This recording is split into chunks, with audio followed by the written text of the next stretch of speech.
I think it's looking very good. I'll deal with this half of the trench first. We've got a flat, cobbled, you can go as far as saying cobbled, made, surface on here. Very flat on the inside of what we think of as the enclosure wall here, which is running across here between those two pins on that little crest. So, nice cobbled surface, I think. Overlain by tumbled large boulders, or overlain by large boulders. Whether they're tumbled from somewhere or whether they've been put there deliberately, we don't know. I would go for the latter, that they've been put there deliberately. And as we were saying, I think yesterday in our little roundup, imagine this as potentially some sort of causeway. Imagine this in the middle of winter, full of mud. How are we going to solve our problem of getting in through a possible opening in the enclosure boundary? Well, let's put in these rocks in. It's not a big job. Put these rocks down.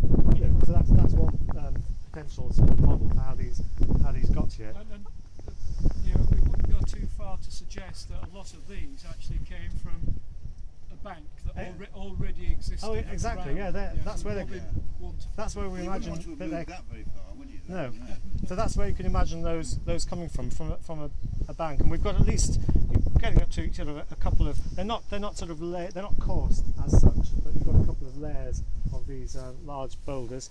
Right in the middle, where our putative sort of embankment is or was, we've got a few large embedded stones, but we've also got, you can see there does appear to be a cut in this either natural or redeposited natural there. So we can, it's becoming more possible to talk of a possible, original feature on here, cut down to, to a foot or so down to this sort of cobbled surface on the interior, which would you imagine then being used as some sort of yard surface on the interior of the enclosure.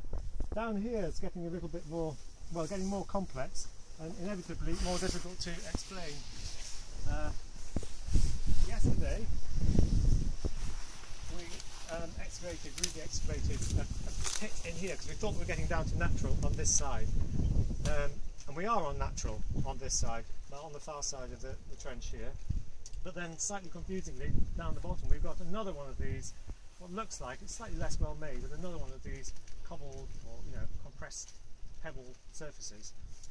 On the other side of the trench, though, we've got yet more large boulders, some of which seem to have fallen into voids of one kind or another. We've just come across this in the last sort of half an hour or so, so we don't know what we've got, but we appear to have something.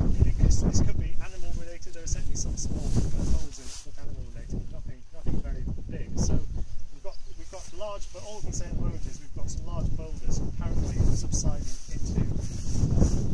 into something, into pits, into cuts of some kind, into voids, and however they're created. So it's looking interesting here, and on top, and at a fairly shallow depth, really just below turf level, we've got more bits of potential cobbling, but I wouldn't really sort of invest too much in analysis of those. So we've certainly got. I think we're more or less finished with what we can do in the upper part of that trench, but I think we do now want to take the rest of this little section off to see if we can expose some more of this and try to work out what it is, why these large boulders here. At the bottom of this slope, as it's descending here,